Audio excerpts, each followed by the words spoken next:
The year was 1944. Europe lay shattered by the thunder of war. Cities that once bustled with life now stood in ruins, their walls blackened, their streets empty but for the echo of boots and the distant rumble of artillery. Millions were displaced, nations torn apart, and soldiers captured in the chaos of battle. But amidst the devastation, there existed a world that seemed almost impossible, an oasis hidden within the barbed wire of Allied prisoner-of-war camps. For many German soldiers, captivity had been expected. Defeat, surrender, confinement, these were grim realities of war. Yet for German women taken prisoner, their fate carried a different kind of fear. Raised on propaganda, they expected cruelty, hunger, even humiliation at the hands of their captors. But what awaited them was something entirely different. Inside certain Allied camps, a strange and unexpected luxury had been introduced: salons. Not the grand salons of pre-war Europe with chandeliers and marble floors, but carefully organized camp facilities where women could wash, rest, and even receive grooming services. To those who had braced themselves for endless suffering, the sight of combs, brushes, warm water, and the gentle hum of clippers felt like stepping into another world. Imagine the disbelief of women who had marched across battlefields, seen blood and fire, and endured the collapse of their homeland, suddenly confronted with mirrors, hair oils, and even the simple comfort of clean hands. For them, it was not just about beauty.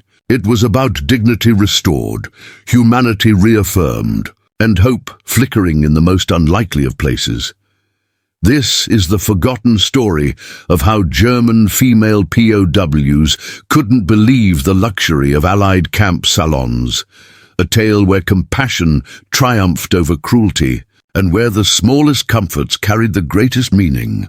When the women were first marched into the Allied prisoner-of-war camps, their hearts were weighed down with dread. For days, even weeks, they had carried in their minds terrifying images of what captivity would mean. They had been raised in a Germany that warned them of merciless enemies, of victors who would take revenge, of hunger, humiliation, and suffering that would last until the war's end. As the barbed wire fences of the camp loomed into sight, many clutched at their ragged coats or scarves, staring at the guards with hollow eyes, convinced that the worst was about to begin. Their footsteps echoed on the gravel, and with each step their anxiety deepened until the gates shut behind them with a metallic clang that sounded final. They were prisoners now, stripped of freedom, and nothing in their imagination could have prepared them for what came next.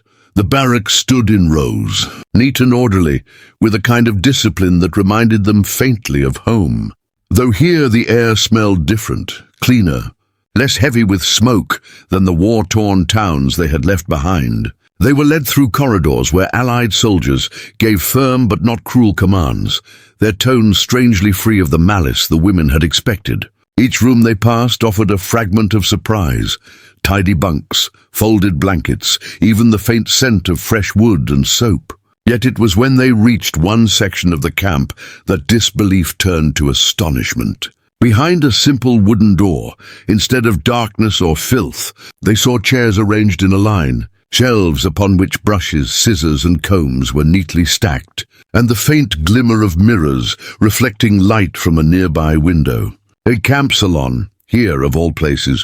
For several moments they stood frozen, as though their eyes had deceived them. The clatter of boots outside faded into silence, replaced by the almost surreal stillness of the salon itself. One woman raised her hand to her mouth in shock. Another whispered to her companion that it must be some kind of trick. After all, how could it be possible that in the middle of captivity, surrounded by fences and watchtowers, there existed a place devoted to grooming and care? It felt like a cruel mirage, and yet the reality of the brushes and the scent of soap in the air told them otherwise. Their minds struggled to reconcile the brutality of war with this oasis of order and civility. The chairs were nothing like the grand thrones of European beauty parlors from their youth, but even the plain wooden seats seemed luxurious in comparison to the hardships they had endured. A small table carried bottles of hair oils and brushes with clean bristles, their handles catching the light like treasures. The scissors, laid carefully side by side, gleamed as though untouched by the chaos of war. Even the simple mirror hanging from the wall was astonishing. Many of the women had not looked at their own reflections in months, and the thought of seeing their faces again filled them with both longing and fear. What kind of face would look back at them now, hollow, pale, and aged by suffering? Some dared to step further into the room, their boots clicking softly against the floorboards. Their eyes darted around, still half expecting to be scolded or chased away, but no reprimand came. Instead, an allied attendant motioned them gently forward, explaining that this place had been arranged for their use, to keep them clean, healthy, and occupied. The words were almost incomprehensible, not because of language, but because of meaning. These women had expected punishment, yet here they were being offered dignity. The salon was not a place of vanity. It was survival wrapped in civility, a structured corner of humanity in the heart of captivity. Whispers spread quickly through the camp.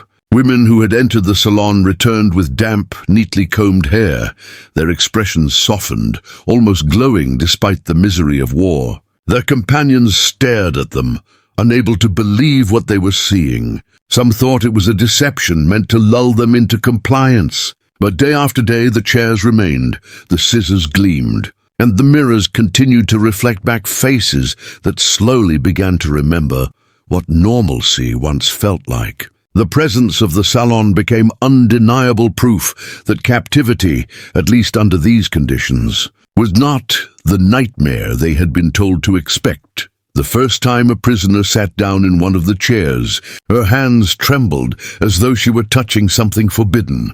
She glanced nervously at the guard near the doorway, but he gave no sign of hostility. Instead, the attendant gently draped a cloth over her shoulders, combing through her tangled hair with a patience that nearly brought her to tears. The sensation of having her hair brushed, something so ordinary, once taken for granted, now felt like the greatest luxury she could imagine. Each stroke of the comb carried away not just tangles, but the heavy weight of despair. In that chair, for a fleeting moment, she was not a prisoner, not an enemy, but simply a woman being cared for. The atmosphere within the salon became one of hushed reverence. Conversations were quiet, often just whispers, as though speaking too loudly might shatter the fragile magic of the place. Yet the silence was not oppressive. It was filled with the sound of scissors snipping, brushes gliding, and water being poured into basins. These small sounds were comforting, almost like music, a rhythm that reminded them of homes they had lost. The salon seemed to suspend time, allowing them to step outside the harsh reality of the war, even if only for an hour. To outsiders, it may have looked like nothing more than a few chairs, a table, and some tools of grooming. But to the women it was a world apart. Here they could remember who they once were, daughters, wives, mothers, not just prisoners or enemies. The faint fragrance of soap lingered on their skin afterward, a scent that reminded them that they were still human, still alive, still capable of feeling something beyond fear. For many, that simple realization was more powerful than any speech or promise. It was the proof that compassion could exist even between enemies. And so the salon stood, quietly defying everything they had been told to expect about life in captivity. Each time a woman entered, her disbelief was renewed, and each time she left, her spirit was slightly less broken. In the heart of a war that had stripped away so much, these small details, a brush, a chair, a mirror, became symbols of survival. They were not luxuries in the way the outside world defined them, but luxuries of the soul, fragments of dignity preserved behind barbed wire. The women never forgot their first glimpse of that room, the way their breath caught in their throats, and the way their hearts shifted from despair toward a fragile hope. For many of these women, the act of grooming was not vanity. It was survival. To someone who has never endured war, the thought of combing hair or washing it might appear trivial, even indulgent. But for the German prisoners, whose lives had been uprooted by bombings, hunger, and the collapse of their nation, the chance to sit quietly, to feel warm water run across their scalp, and to see their hair smoothed back into order was nothing short of a restoration of identity. They had lived through weeks and months where mirrors were shattered luxuries, where water was carried in broken pails, and where survival meant clinging to scraps of food and a blanket to survive the night. Their hair had grown tangled, their nails cracked, their skin layered with dirt, and in those details they felt a silent humiliation, an erosion of self. In the salon, even the simplest comb became an instrument of dignity, and the soft hum of scissors brought a rhythm that sounded like a song of rebirth.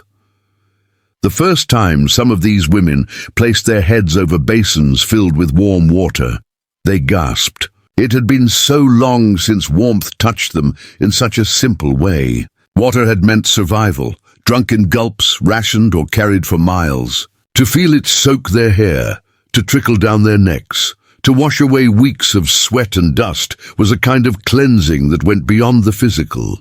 For a few precious minutes, they could close their eyes and imagine that they were not prisoners, but women in their own homes, leaning over familiar sinks, preparing for an ordinary day. Many cried silently, tears hidden by the strands of hair plastered to their cheeks, not from pain but from the sharp memory of what had been lost, and the fragile joy of briefly touching it again.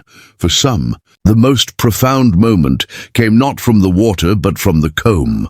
A guard or attendant, gently pulling the comb through their hair, reminded them of mothers braiding their hair in childhood, of sisters sitting together on wooden stools, of daughters giggling as they styled one another's locks. That tugging, that simple rhythm, was more than a grooming act. It was memory, and memory was dangerous and healing all at once. In those minutes, they reconnected to something that war had nearly stripped away, a sense of belonging, of being cared for. Each stroke of the comb untangled not only hair but also despair, straightening out what the chaos of bombs and marches had knotted within them.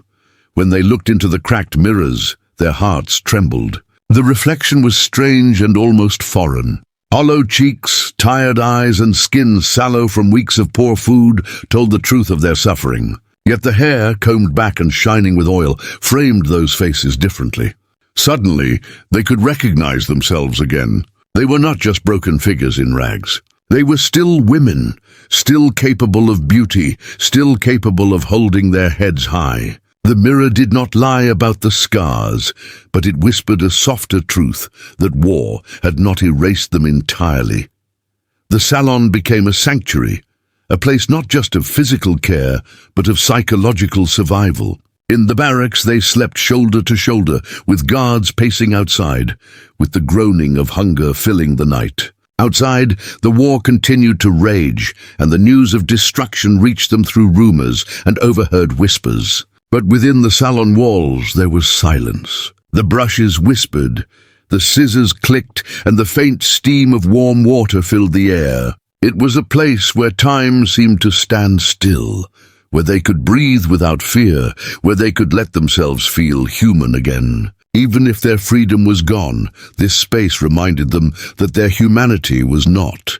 Many women remembered the first time their hair was trimmed in that room. It was not merely about cutting away excess, but about removing the weight of the past months. With each snip of the scissors, they imagined pieces of suffering falling to the ground with the hair. Some even smiled faintly, the first genuine smile they had felt in months, as locks of tangled, dirty strands gave way to clean, neat hair that no longer reminded them of marches, mud, and endless nights under the sound of distant guns. It was a ritual, not of vanity, but of release, a way to shed what had clung to them through the worst of their journey. The guards themselves, who at first were strangers to the women, began to change in their eyes. They were not just captors. They became custodians of a strange form of mercy. The women did not forget who they were or why they were here, but the simple fact that their enemies had given them soap, warm water, and a mirror created a paradox too powerful to ignore.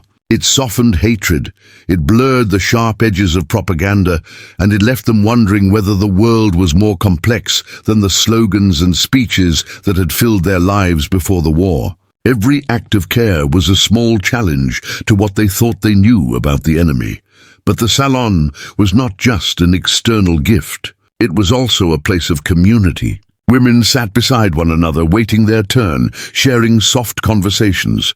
Some spoke of their families, of children they hoped were safe, of homes they might never see again. Others stayed silent, letting the comfort of being in the presence of others wash over them. In those quiet exchanges, the salon became more than a room. It became a circle, a place where solidarity was born from shared vulnerability. They laughed, sometimes bitterly, sometimes with genuine lightness, when they saw one another's transformed appearances. For a fleeting moment, they could pretend they were not enemies, not captives, but simply women sharing an ordinary ritual of care. The symbolism of the salon grew stronger with every visit. Clean hair, clean hands, neat nails, these were signals of survival. They marked the boundary between despair and endurance. When the women returned to their bunks with damp, combed hair, others looked at them with a mixture of envy and inspiration. The transformation spread like a whisper of hope. If even here, behind fences and under the watch of soldiers, one could reclaim dignity, then perhaps life beyond the war was not entirely impossible. The small details mattered more than anyone outside those fences could understand. A comb could carry more weight than a rifle, and a basin of water more meaning than a speech. As weeks passed, the salon became a rhythm of life, a ritual that grounded the women in a routine of survival. They began to anticipate it, to find in its simple order a reminder that chaos was not absolute. The war might rage beyond the wires, but here was a small island of control, a place where they could touch their own humanity again and again. For those who lost nearly everything, homes destroyed, families scattered, futures uncertain, the salon was not a luxury, it was life itself, a fragile thread tying them back to the possibility of recovery. Years later, survivors would remember not only the fences, the guards and the fear, but also the combs, the scissors, and the water. They would recall with astonishing clarity the first time they felt the weight of their hair lifted from their shoulders, the first time they saw their own faces in a mirror and recognized themselves again. And they would say that in the darkest chapter of their lives, it was not always the large gestures that saved them, but the smallest. A hand with a comb, a basin of water, a chair waiting for them in the middle of captivity. The Allies understood something that war often obscures. The human mind can endure far more pain when it is treated with a fragment of dignity. For the German women prisoners, the presence of salons inside the camps was not only a physical reprieve, but also a psychological one. The commanders of these camps knew that hygiene and grooming reduced illness, lifted morale, and softened the raw edges of captivity. Yet what they created went far beyond medicine. By offering simple comforts, warm water, clean combs, soap and mirrors, they built an environment that reminded these women that they were still individuals. That reminder was powerful, and it unsettled everything the prisoners had been told about their enemies. For months, they had lived under propaganda that painted the Allies as merciless, brutal, eager to humiliate and destroy those they captured. Every step toward the barbed wire fences had tightened that fear. But then they stepped into a salon and found something that contradicted every expectation. The guards were stern, yes, but not cruel. Their orders were firm, but not laced with hatred. A guard who leaned against a wooden doorway while women lined up for their turn at grooming became less a symbol of oppression and more an unexpected figure of tolerance. His rifle might still hang at his side, his eyes still scanning with discipline, but his very allowance of this sanctuary told a different story. He was not there to deny them humanity. He was there to preserve order while they reclaimed it for themselves. Each woman who entered that room carried with her the weight of broken illusions. For the first time, they questioned the certainty of what they had believed. If the enemy was capable of such care, If they could create a place where dignity was allowed, then perhaps the world was not as divided into good and evil as they had been taught. This quiet kindness did not erase the war or undo its devastation, but it carved out a space where hatred faltered. Even if the prisoners never voiced it, many of them began to see their captors with new eyes, acknowledging the complexity of those who had once been faceless enemies.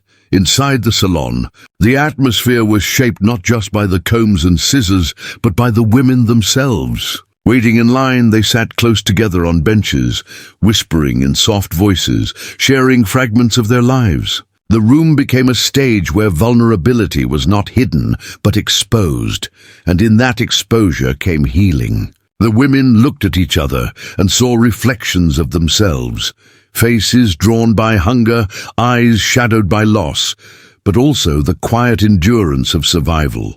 They shared stories of farms left behind, of families scattered, of homes reduced to rubble.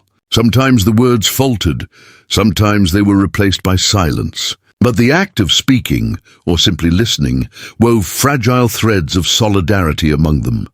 The guards who overheard these conversations often said nothing. Perhaps they could not understand the language, or perhaps they chose not to interrupt. Their silence, whether intentional or not, created an invisible allowance. The women began to feel that in this space they were permitted to speak, to remember, to be more than prisoners with numbers and ranks. Each whispered confession, each laugh stifled behind a hand, was a rebellion against despair. The salon was no longer only about grooming.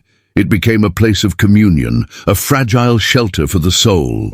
The light that streamed through the narrow windows added to the surreal quality of the place. Outside the wire, the world was still a battlefield, its skies streaked with smoke, its earth churned by tanks and artillery. Inside, however, rays of sunlight fell across the salon stations, glinting off mirrors and casting a gentle glow on the women's tired faces. They looked older, younger, broken, and renewed all at once under that light. For many, the memory of that sunlight, slanting across brushes and bottles of oil, became an image that stayed with them long after.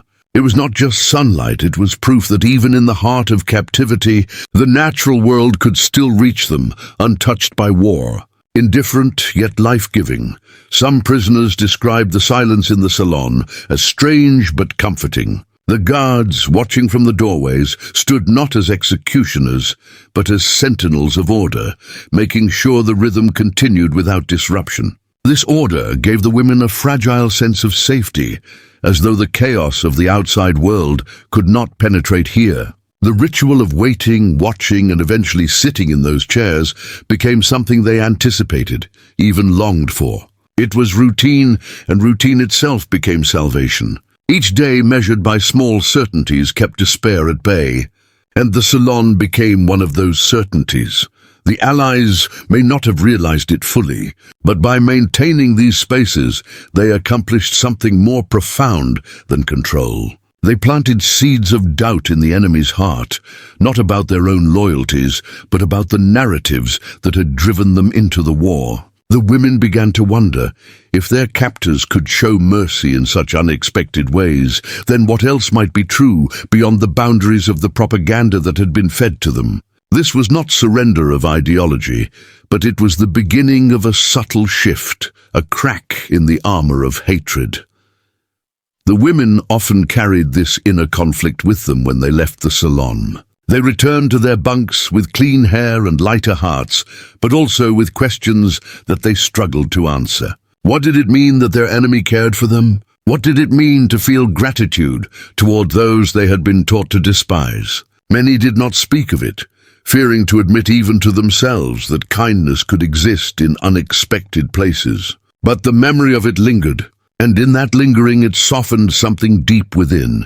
The psychology of care, then, was not simply about health. It was about undoing the very dehumanization that war thrives upon. By providing even the smallest comforts, the Allies reminded the prisoners that they were not faceless enemies, not shadows to be crushed, but individuals worth preserving. And once that recognition takes hold, it becomes nearly impossible to see the world in the same way again. The salon, humble and modest, carried a weight greater than barbed wire or watchtowers. It carried the weight of possibility, of humanization, where only hostility had been expected. In this way, the act of care became a quiet but powerful force. It broke down walls that propaganda had built, not through speeches or politics, but through the quiet sound of scissors snipping and the soft tug of a comb through tangled hair.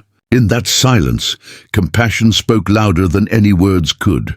And though war continued to rage on, though nations were torn apart, within these fences the women discovered that humanity had not been lost entirely. The enemy was still the enemy, but now he had a face, a voice, and, astonishingly, a fragment of mercy.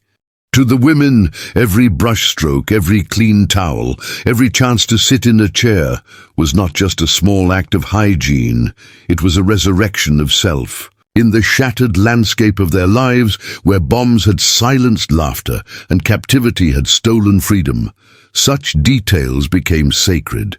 When the scissors began to cut, the sound was sharp, rhythmic, and strangely melodic, echoing through the room like the faint ticking of a clock, reminding them that time had not abandoned them. The snipping became a symbol, a sound that carved away despair as much as it trimmed away the heavy strands of hair. For many, the sound of steel against hair was not simply about grooming, but about transformation. With each strand that fell to the wooden floor, some of the burden of war seemed to fall away too.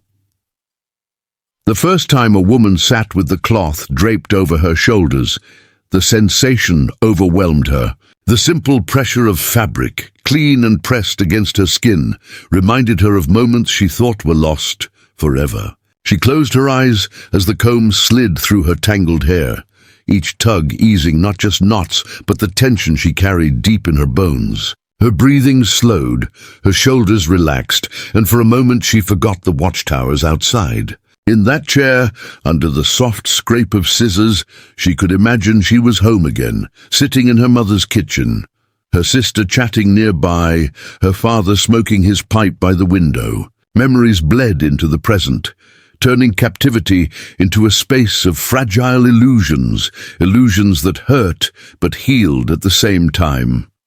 The emotions inside the salon were often too heavy to contain. Some women smiled quietly, eyes downcast, as if afraid to show how much this meant to them. Others, when their hair was washed or their faces wiped clean, could not hold back tears. They cried silently, shoulders trembling, as the attendant worked in silence, pretending not to notice. These were not tears of despair, but of release, of gratitude too complicated to name. It was not beauty that made them weep. It was the reminder that someone, even an enemy, still saw them as worth caring for. The smallest touches became overwhelming when contrasted with the brutality of war. A comb through hair, a towel patting a face, a hand steadying a head during a trim.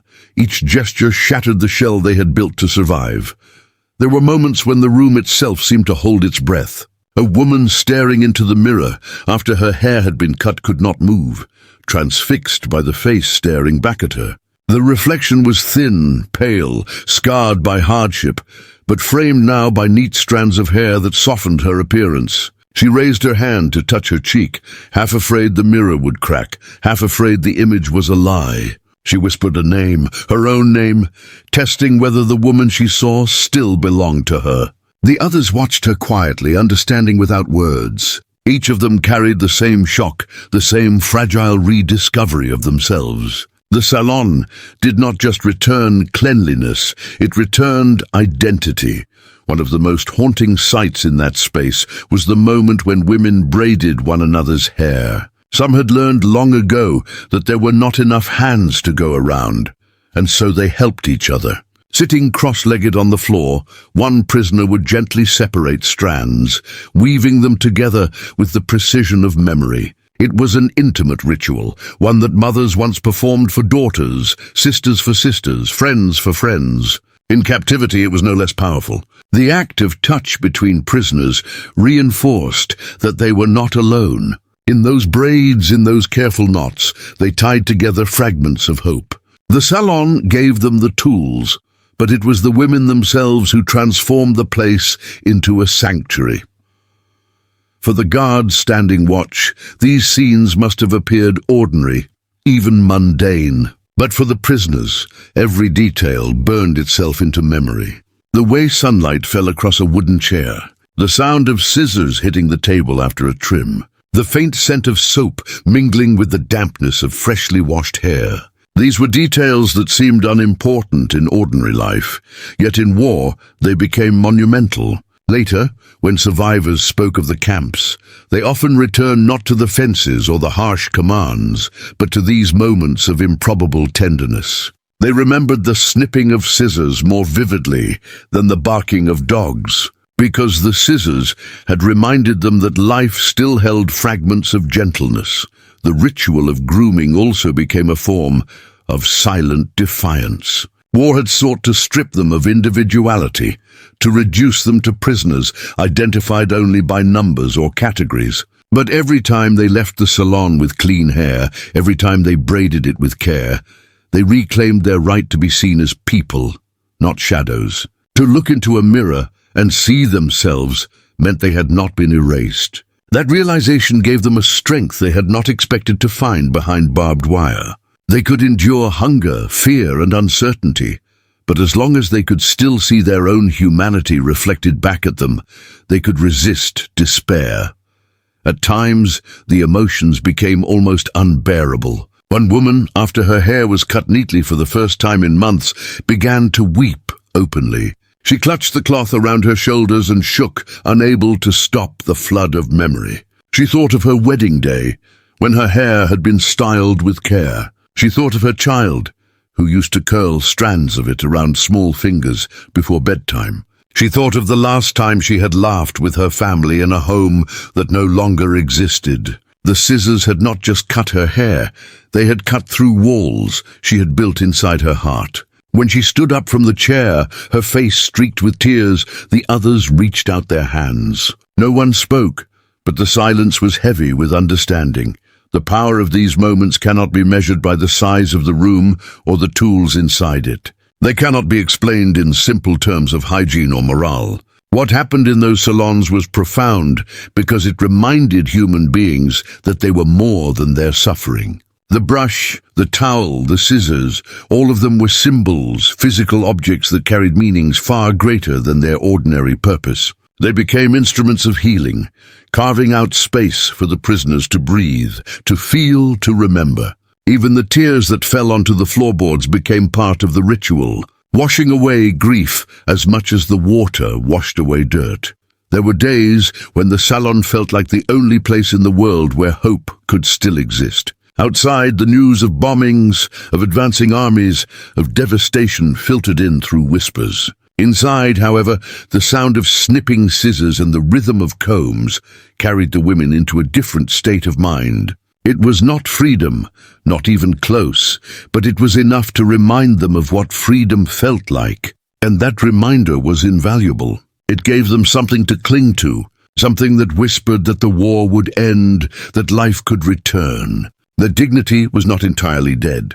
Years later, when these women recounted their stories, they spoke of the salons with a reverence that outsiders sometimes struggled to understand. How could chairs and combs matter when the world itself was collapsing? How could scissors matter when bombs were falling? Yet to those who had lived through it, the answer was clear. The salons mattered because they preserved the one thing war sought to destroy most completely: humanity. Without that, survival would have been hollow. With it, survival became endurance, and endurance became the foundation for rebuilding after everything else had been lost. When the war finally ended, and the barbed wire fences were dismantled, the memory of the salons remained etched into the hearts of those who had sat in those chairs. The world outside was unrecognizable.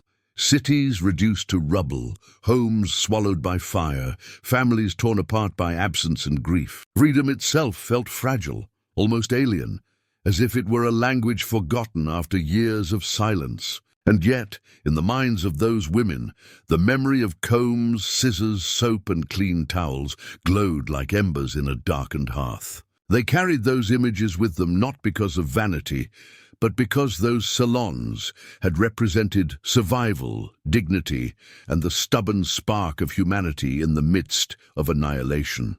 They were not simply places of grooming. They were sanctuaries, temples where broken souls were reminded that they still belonged to the living.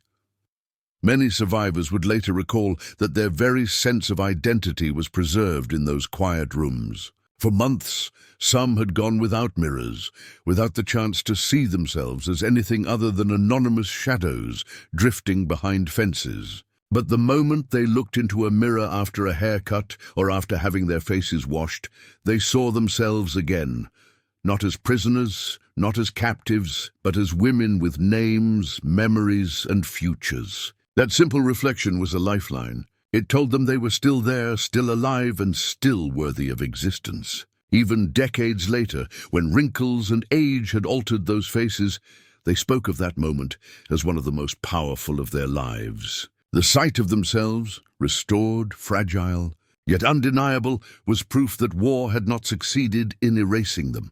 Stories of those salons spread quietly, whispered in memoirs, in testimonies, in rare conversations between survivors who understood one another. They described the sensation of warm water trickling across scalps, of fingers untangling knots that seemed as heavy as chains, of the faint, clean scent of soap that lingered long after the appointment ended. These details might sound small to outsiders, but to those who had endured deprivation and humiliation, they were extraordinary. Every detail became a thread in the fabric of survival, each sensation proof that they had been treated as human beings, even when war had conspired to strip them of everything. The women did not romanticize their captivity. They spoke of hunger, fear, loss. But they also remembered the salons because they had been oases in a desert of despair. For some, the salons became a metaphor they carried for the rest of their lives. Whenever they brushed their hair or combed it years later in peacetime, they were reminded of those stolen moments of care. A simple brush in a quiet bedroom decades after the war could conjure the memory of another hand gently untangling knots under the hum of silence in a camp. In those moments, past and present overlapped. They were not merely grooming themselves. They were remembering what it had meant to survive, to hold on to humanity when the world had descended into madness. In this way, the legacy of those salons stretched far beyond the walls of the camps. They became permanent symbols of resilience, carried into ordinary life. The irony was never lost on the women that it had been their captors who had offered these spaces of reprieve. Some viewed it as a calculated gesture, others as a strange accident of policy, others still as proof that even in war, fragments of compassion could surface in unexpected ways. Whatever the motive, the effect had been undeniable. The women had walked into those rooms as prisoners and emerged, at least briefly, as individuals. That was the quiet miracle. Even if the scissors were wielded by hands that belonged to their captors, the outcome belonged to them. It was theirs to keep, theirs to remember, theirs to carry into a future that had once seemed impossible. Long after the war, when survivors built new lives, raised families, and grew old, they spoke of those moments with reverence. A woman might sit with her granddaughter decades later, brushing the child's hair in the glow of a warm lamp, and suddenly she would find her eyes welling with tears. The child would not understand, not fully, why such a simple act carried such weight. But for the woman, the memory of the salon, of having her own hair brushed when she thought her life was over, was a ghost that never faded. It transformed ordinary moments into sacred ones. Every stroke of the brush across her granddaughter's hair was not only love, but also remembrance. A private prayer whispered silently to the past. There was another legacy, too, one less visible but no less powerful: gratitude. Some women admitted they could never reconcile the cruelty of war with the strange kindness of the salons. Yet they held on to that gratitude, complicated though it was. Gratitude that even in captivity they had been allowed to glimpse fragments of dignity. Gratitude that their memories were not only filled with darkness, but also lit by fleeting moments of gentleness. Gratitude that, when the world was crumbling, someone had remembered that even prisoners deserved to feel human. This gratitude was not directed at individuals alone, but at the principle itself, that humanity can survive even in the shadow of destruction. The women never forgot the emotional flood that came with those simple acts of care.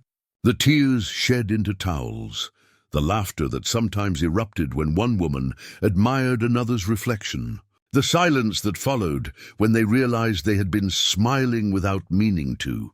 All of these were moments of reclamation. They reclaimed not just appearances but emotions they thought had been lost. To laugh in captivity was rebellion. To smile in a mirror was defiance. To weep with gratitude was testimony to the fact that their souls had not been extinguished. These were not just emotional outbursts, but acts of survival, each as vital as food or shelter. In the great story of the war, historians often focus on battles, leaders, and strategies. But for the women who lived through captivity, the battles of scissors and combs were just as important. They were not fought with guns, but with gestures, not with violence, but with care. And yet, they were battles nonetheless, battles to preserve dignity, to maintain identity, to cling to life in the face of overwhelming loss. These battles did not make headlines, but they saved souls. And in saving souls, they preserved the possibility of rebuilding once the war was done. And so, the legacy of those salons lives on, not in monuments or museums, but in the memories of the women who sat in those chairs and in the lives they built afterward. It lives on in every stroke of a brush across a child's hair, in every glance into a mirror where someone dares to see themselves with pride, in every small act of care offered between human beings. The salons were not grand, not luxurious, not glamorous, but in their quiet way, they were places of resistance, sanctuaries where humanity held firm against the tide of destruction. They proved that dignity could survive even when freedom was taken, and that survival itself could carry beauty in its most unexpected forms. And when the last survivors finally passed, when their voices joined the silence of history, the memory of those salons became part of something larger. They were no longer just stories about haircuts and soap. They were stories about the resilience of the human spirit. They were proof that even in the darkest hours of the 20th century, there were sparks of light, fragile but indestructible. Those sparks still burn in the retelling, in the remembrance, and in the lessons passed down. They remind us that no matter how deep the darkness, the simple act of recognizing another's humanity can change everything.